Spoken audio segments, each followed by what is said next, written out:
أعوذ بالله من الشيطان الرجيم. بسم الله الرحمن الرحيم. الحمد لله رب العالمين، والعاقبة للمتقين، ولا عدوان إلا على الظالمين. وأشهد أن لا إله إلا الله وحده لا شريك له، وأشهد أن محمدا عبد الله ورسوله. اللهم صل وسلم وبارك وزد على سيدي وحبيبي ونور قلبي محمد، عليه أفضل الصلاة والتسليم. في هذه الأمسية المباركة نسأل الله عز وجل أن يجعل هذا العمل خالصا لوجهه الكريم. أقول وبالله التوفيق، وأقص عليكم هذه الحكاية، وينبغي أن تبقى في عقولكم، وكذلك تبلغوها لأبنائكم وأحفادكم.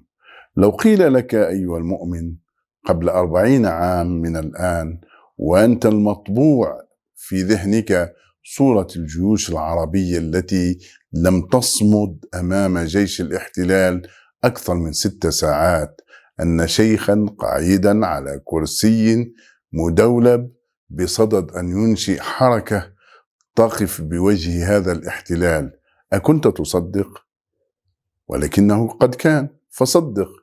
أو قيل لك أن هذا الشيخ وهو على كرسي هذا سيهز أركان دولة هي الابنة المدللة لهذا الكوكب بأكمله، وأنه سيكون من الخطورة بمكان أن تنتظره طائرات الأباتشي عند عتبة المسجد وهو خارج من صلاة الفجر، لأنها رأت أن دواليب كرسيه أقوى من دباباتها. أكنت تصدق هذا؟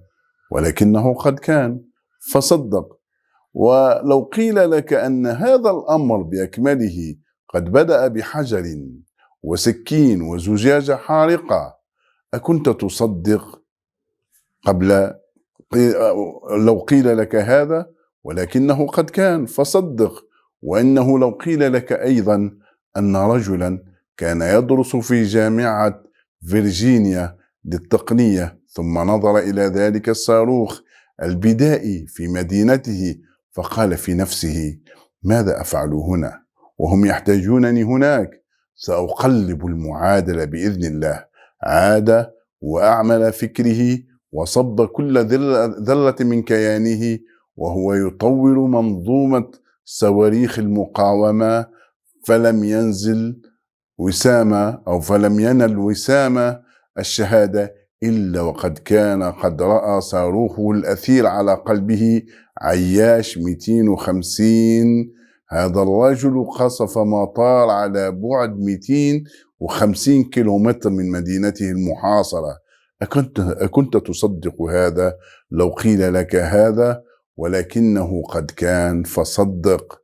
أو قيل لك أن أولئك الثلة القلة الذين بدأوا الأمر بحجر وسكين وزجاجة حارقة قد صاروا في بضع سنين فقط وهم تحت الحصار جيشا جرارا، ألوية وفرق وكتائب نخبة وكتيبة حفاظ ووحدة صواريخ ووحدة ظل واستخبارات، ضفادع بشرية وسلاح هندسة، كتيبة مسيرات وسلاح إشارة. أكنت تصدق؟